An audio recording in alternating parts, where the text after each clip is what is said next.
நீதி, நேர்மை, நம்பிக்கை அப்படின்னு இருக்கக்கூடிய நாடா அமெரிக்கா? அப்படிலாம் எப்படி பட்டியல் போட முடியும்? அந்த பயலுக ஒரு விஷப் பயலுக. தனக்கு தேவையான வரையும் வச்சுக்குவாய்ங்க. அப்புறம் தூக்கி வீசிட்டு போயிருவாய்ங்களே! அப்படின்னு தான் சொல்ல முடியும். அப்பேற்பட்ட அமெரிக்கா, ஒவ்வொரு நாடு வளரும்போதும் ஒவ்வொரு செக் வைக்கும். அந்த நாட அதே ஸ்டேஜ்லயே வச்சுக்கும். அத மீறி வளர விடாது. அப்பதான் நம்மனால நம்ம இடத்த தக்க வச்சுக்க முடியுங்கிற ஒரு தியரி வச்சு வளர்ந்து தொலைச்சுட்டாய்ங்க. இனிமே அவனுங்கள அசைக்க முடியாது. பெரும் பூதம் கீது வந்து அசைச்சா தான் உண்டு. இப்போதைக்கு வாய்ப்பில்ல. அப்பேற்பட்ட அமெரிக்கா பல விஷயங்கள வச்சு இந்த உலகத்த ஆண்டுகிட்டு இருக்கு. அப்படி ஆளும்போது முக்கியமா பல நேரங்கள்ல கை குடுக்கறது எது அப்டின்னா, உலகத்தோட தேவை அமெரிக்கா அத கையில எடுத்துக்கும். இதுதான் உலகத்தோட ஒட்டு மொத்தமா தேவ. அத கையில எடுத்து வச்சுக்குவாய்ங்க. அதன் மூலியமா எடுக்கக்கூடிய மைலேஜுக்கு ஈடு இணையே இல்ல. உதாரணமா கச்சா எண்ணெய சொல்லிக்கலாம். ஒட்டுமொத்தமா அவன் விக்கிறான், இவன்கிட்ட இருக்கு, இவன் விக்கிறான், அவன் விக்கிறான் அப்டின்னாலும், அதுல மைலேஜ் எடுக்கிறது யாரு அப்டின்னா நம்ம அண்ணன் தான்.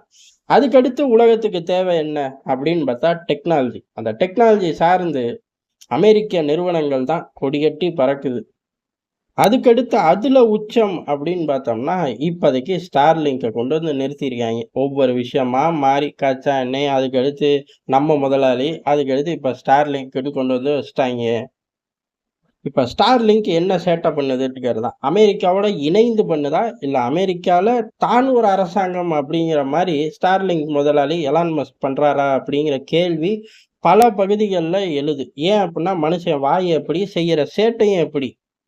ரஷ்யா, உக்ரைன் விவகாரத்துல ஆக்ரோஷமா ஸ்டேட்மெண்ட் விட்டது ஐரோப்பிய தலைவர்கள், ஐரோப்பிய யூனியன், அமெரிக்கா, அமெரிக்க தலைவர்கள். அத மீறி தனிப்பட்ட நபரா பெரிய அளவுல வாய் பேசினது யாரு அப்டின்னா, எலான் மஸ்க் மட்டும் தான். அப்புறம் ரஷ்யா என்ன பாடம் மறைமுகமா நடத்துச்சோ, காட்டுச்சோ, அதோட அமைதியாயிட்டாரு. உன்னும் சொல்லப்போனா ஜெலன்ஸ்கிய திட்ட ஆரம்பிச்சுட்டாரு. அப்ப எங்கேயோ வம்பு பண்ணிக்கிட்டே இருக்கணும். ஆனா, இந்த வம்பு பண்ணது ஒரு பக்கம் இருந்தாலும், அந்த காலகட்டங்கள்ல Starlink கனெக்ஷன உக்ரைனுக்குள்ள குடுத்தது மூலியமா, இவரோட கம்பெனி நல்லா அள்ளி கட்டிக்கிச்சு. ஒரு யுத்தத்துல மிகப்பெரிய மைலேஜ் யார்றா எடுப்பாங்க அப்படின்னு கேட்டா, வேற யாரு? ஆயுத வியாபாரி தான். யுத்தத்த கொண்டு வந்ததே அவன் தானப்பா! அப்படின்னு சொல்லுவோம். ஒட்டு மொத்தமா அமெரிக்கா கிட்ட தான் அந்த மைலேஜ் பூரா போகும். அப்படி யுத்த காலத்துல அதுக்கு ஈக்குவலா, ஆயுதத்துக்கு ஈக்குவலா இன்டர்நெட் கனெக்ஷன குடுக்கறது மூலியமாவே எடுக்க முடியுங்கிறத Starlink காட்டுச்சு. அப்படி வெளிப்படையா ரஷ்ய அதிபரை எதிர்த்தாலும், உக்ரைனுக்கு சப்போர்ட் பண்ணாலும், மிகப்பெரிய அளவுல அந்த அமெரிக்காவோட கோர் புத்தியான சம்பாரிக்கிற புத்திய அந்த களத்துல வச்சு காட்டினார்கள். பதிலுக்கு ரஷ்யா தூக்கி போட்டு மிதிச்சிருக்கும்ல. ரஷ்யா தூக்கி போட்டு மிதிக்கவும், அமெரிக்கா அமைதியான மாரியே தலைவன் எலான் மஸ்க்கும் அமைதியாயிட்டார். Starlink கனெக்ஷனும் அடக்கி வாசிக்கப்பட்டுச்சு. காரணம் என்னடா அப்படின்னு கேட்டா, பேமெண்ட் பத்தல. நாங்க என்ன ஃப்ரீயாவா குடுக்க முடியும் அப்படின்னு சொல்ட்டார். அதுக்கப்புறம் பேமெண்ட் எல்லாம் கூட்டுனதுக்கப்புறம் கனெக்ஷன் ரன் ஆச்சு. அப்படி கனெக்ஷன் ரன் ஆகும்போது, பெரிய அளவு ஒரு தாக்குதல உக்ரைன் திட்டமிடுது. அந்த பெரிய அளவு தாக்குதல் அப்படிங்கிறது ஆளில்லா விமானத்த வச்சு ரஷ்யாவுக்குள்ள அப்படின்னு செய்திகள் பரவுது, தகவல்கள் வருது. எப்படி வரும்? 2டே விஷயம் தான். ஒண்ணு அன்னைக்கு இது நடக்கும்போது கதாநாயகன் யாரு அப்படின்னா, பிரிட்டன் உளவுத்துறை. அந்த பையன் வாய தொறக்கல. அடுத்து அமெரிக்க ஏஜென்சிகள், உளவுத்துறைகள். அந்த பயலுகளும் வாய தொறக்கல. அப்ப இந்த 2 பயலுகளும் போய் எலான் மஸ்க்ட்ட சொல்லியிருக்கணும். எலான் மஸ்க் அவரோட ஆட்கள கூப்பிட்டு, டேட்டா கனெக்ஷன ஸ்லோ பண்ணு. இந்த சைடு போற அளவுக்கு குடுக்காதன்ட்டு போயிட்டாரு. அந்த திட்டம், அந்த தாக்குதல் திட்டம் அப்படியே டிராப் ஆச்சு. இது ஒரு பெரிய விஷயமா அப்படின்னு கேட்டா, சில சமயங்கள்ல பென்டகனே இந்த தாக்குதல் வேணாம், விலகி ஓடுங்கடா, லூசு பயலுகளா அப்படின்னு சொன்னா கூட, உக்ரைன் இத செஞ்சு நாங்க எவ்வளோ பெரிய மைலேஜ் எடுக்கிறோம் பார் அப்படின்னு சொல்லி செய்வாய்ங்க. வீணா போயிரும். அப்படி கூட Starlinkஓட திட்டங்கள முறியடிக்க முடியல. அப்ப எவ்வளோ ஆபத்து. பென்டகன் நெனச்சு தடுக்க முடியாத திட்டங்கள கூட ஒரு தனியார் நிறுவனம் தடுக்குதே! இது உலகத்துக்கே ஆபத்தே! அப்படின்னு அந்நாட்கள்ல பெருசா பேசப்பட்டுச்சு.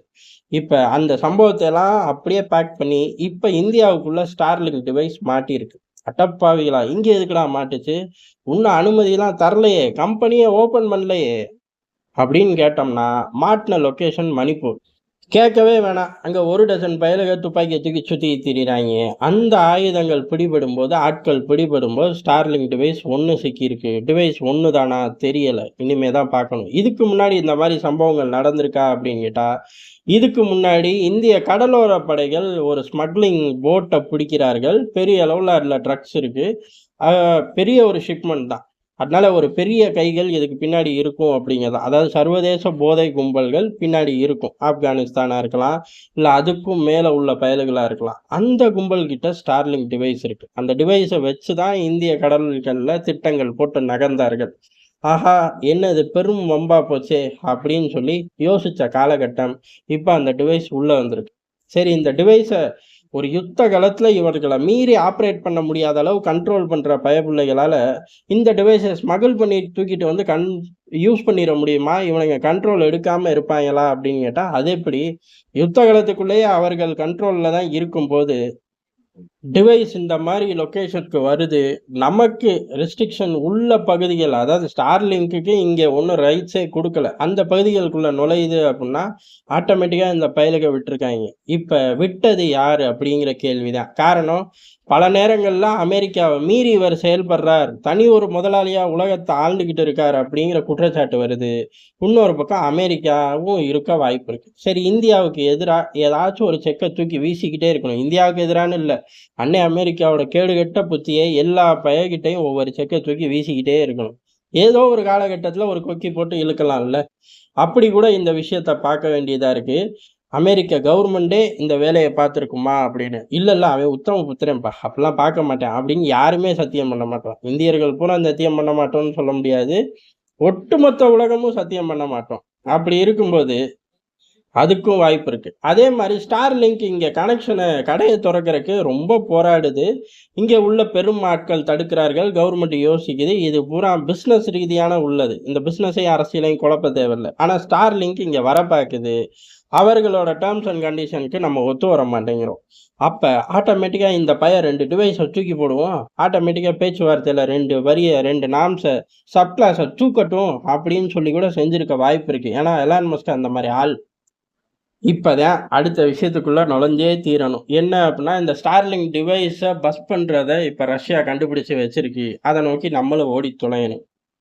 என்னைக்குமே ஒரு ஸ்மூத்தான வளர்ச்சிய நோக்கி மட்டுமே எந்த நாடும் ஓடிற முடியாது. அதுவும் அன்னை அமெரிக்கா உலகத்த ஆளும்போது, நமக்கு பிடிக்குதோ பிடிக்கலையோ அதான் உண்ம.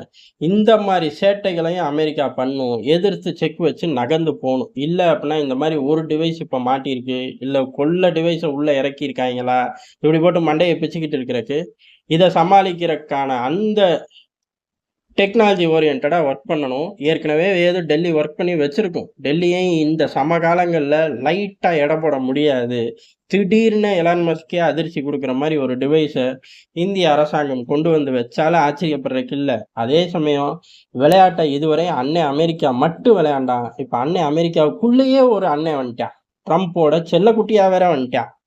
இனி இந்த பயலையும் சேர்த்து உலகம் சந்திக்கணும், சமாளிக்கணும் அப்படின்னு நினைக்கும்போது, அமெரிக்கால கத்துனாய்ங்க. அமெரிக்காவையே ஆளக்கூடிய ஒரு முதலாளியா எலான் மஸ்க் சுத்திக்கிட்டு இருக்காருன்னு. லூசு பயலே மொத்த உண்மைய சொல்லி தொலைச்சிற வேண்டியது தானே! உலகத்தையே ஆளக்கூடிய ஒரு முதலாளியா எலான் மஸ்க் நெனச்சு சுத்திக்கிட்டு இருக்காருன்னு.